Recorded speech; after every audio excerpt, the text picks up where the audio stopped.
I, male 35, am very unattractive and have made peace with being alone. My friends, 30s, won't give up on trying to set me up with someone. What do I do? Hey everybody, I'm hoping to get some advice on my current predicament between myself and my friends Sam and Sarah. You see, I am very unattractive. I don't mean that as a put down on myself, but an objective fact about my appearance. I have a very naturally unappealing face with several body scars that make me difficult to look at for some people. I've had most of these scars most of my life, and of course, I was born with my face, so I've never been much to look at. I have tried to compensate in other aspects of life. I have a decent job, I'm tall, and I'm in very good shape. I go to the gym and eat well. Sadly, this is far from enough to make up for how I look. I've had very few relationships and only one sexual partner, though I'd prefer it had never happened after the fact, though I certainly tried. Put myself out there for years and was rejected by dozens of women before meeting one that I thought would be able to look past my appearance. I lost my virginity to her and everything, but after a month, she came to my place crying and saying, though she had found me attractive as a person, she couldn't get over my appearance and had felt terrible. She confessed sex with me was extremely difficult the 2 times we did it due to how I looked. I told her I understood and we went our separate ways. I'd have been happier if we'd been friends and never dated, if I'm being honest. That was several years ago and I swore off romantic love and sex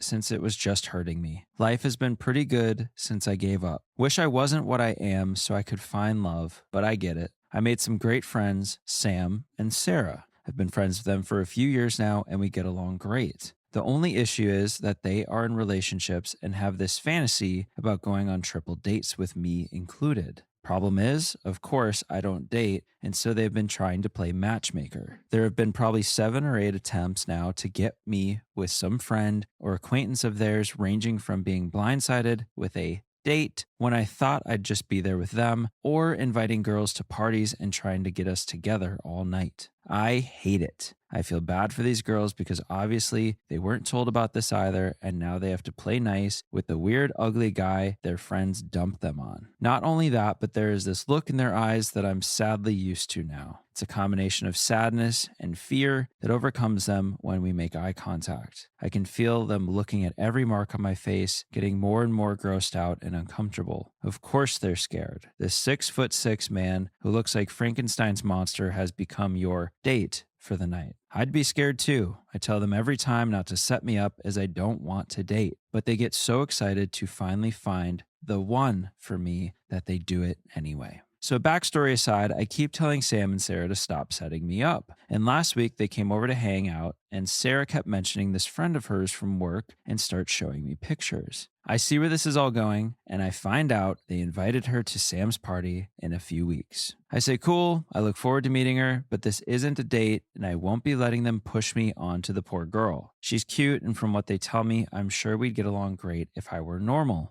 But that just isn't the case. Sarah begins to get upset at me and asks me why I won't just give her a shot. So I asked if this girl had even seen a picture of me or heard about me. She admitted that she had not and hadn't planned on showing her any pic or even telling her about me until the night of the party. I'll admit, I snapped and told both of them to stop playing matchmaker. I was sick of it and showed them texts from 2 girls they victimized. They were kind enough to tell me they liked me, but weren't physically attracted to me. Showed the texts and Sarah and Sam made an excuse and left. Haven't heard from them in a week. How can I fix this? We have an update. Hey everyone, I figured since posting here the other day ended up being an overall cathartic experience, and since I have a very happy update, I'm back to share. After spending hours reading and responding to users both in thread and in DMs, I decided to reach out to Sam and Sarah and try to set things right. We met up to talk, and to keep it short, Sam and Sarah hadn't reached out because they felt terrible after realizing their mistakes. They were very apologetic, and I promised that as long as they stopped trying to set me up and forgave me for snapping at them, then we were cool with each other. Looks like communication saves the day again. Win-win. So after our talk, they asked if I wanted to come over and play some games and have a few drinks with them and some of their work friends. Sarah admitted the girl, Laura, that they wanted to set me up with would be there, but that they hadn't said anything to her about me and there'd be no pressure or matchmaking going on, so I agreed to go. So last night, I came over for drinks and games. I met Laura without some stupid blind date pretext, and she's a lovely person. We had several interests in common, and she and I have very similar jobs within different companies, so we have a lot to talk about. It's great. They didn't meddle, and I got a new friend. Heck, we get along so great, she's invited me over to her place tonight to watch some movies. We both learned were some of our favorites. Then some pizza and complaining about working in IT.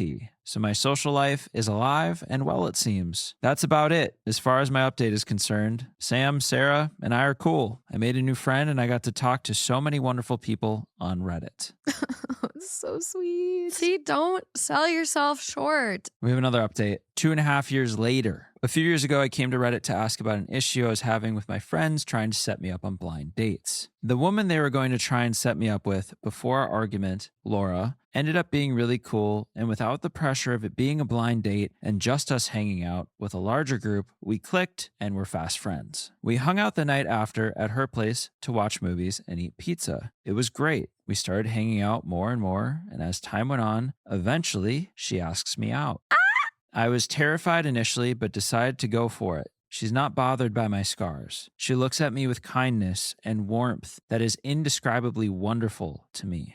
Laura and I are still together. We got a place together not too long ago, and I intend to propose to her early next year. Sam, Sarah, and I are all still great friends. We now go on these triple dates they always wanted. We even did our first Friendsgiving with them, their significant others, and the kids. Laura loves getting to cook for a house full of guests, and we intend to try and host more group meals now that we have a place with space for it. It wasn't easy, but with a growing support network in Laura and my friends, I was able to finally get some more help for my mental health to work on my insecurities and trauma. Yay. Been going for over a year now, and progress is slow but steady. Laura has been my rock. I love her more than I ever hated myself, so it's been easier than I expected to keep going to therapy appointments. So that's about it. I was in a very dark place, and some kindness from internet strangers helped me through a rough patch. So I want to repay them by at least posting an update, even if most of those people have since moved on. Oh my God. We have not moved on. We're here. Beautiful. Am I the asshole for having a snack with my brother and sister-in-law after she made a thoughtless remark about my wife? What? Okay. Thoughtless remark is a funny way of putting this, yeah. Well, yeah. What? Why are you being vague about it? My wife, our 1-year-old son, and I were at my older brother's home yesterday for dinner. I used to visit them often before I was married, but even now we try to visit each other once a month and are generally on cordial terms. Mm-hmm. During dinner, my sister-in-law made a remark about my wife's bag that I had bought for our anniversary. Okay. My wife seemed happy about that, and everything was going well. My sister-in-law then compared it to my wallet, which is pretty old and worn, but I like it because my dad gave it to me 11 years ago when I left for college, and told my wife she should make me stop for myself too. I said I liked my wallet. I've heard comments about it, and I just laugh it off. Mm. She then said something that basically translates to, one person earns and another person spends. Thoughtless was the adjective used earlier prior to this. I felt uncomfortable about it, but my wife looked really totally pissed off. It's like, okay, you know, like the biblical depiction of angels? Yeah. Like just like that, but like knives. That's what my brain feels like right now. It's just like a orb of danger. Yeah. I felt uncomfortable about it, but my wife looked totally pissed off. I tried to change the topic, but my wife said she takes care of our son, maintains our house while I work, decorated our house from scratch, all true, and I routinely thank her for it. My sister-in-law said it was a joke, but within a few minutes my wife just said she wasn't feeling well when we went back. During the drive back and when we came back home, she made it very clear that she won't be keeping any contact with her until she gets a clear apology. Okay. Today, my brother called and suggested we grab a bite to eat.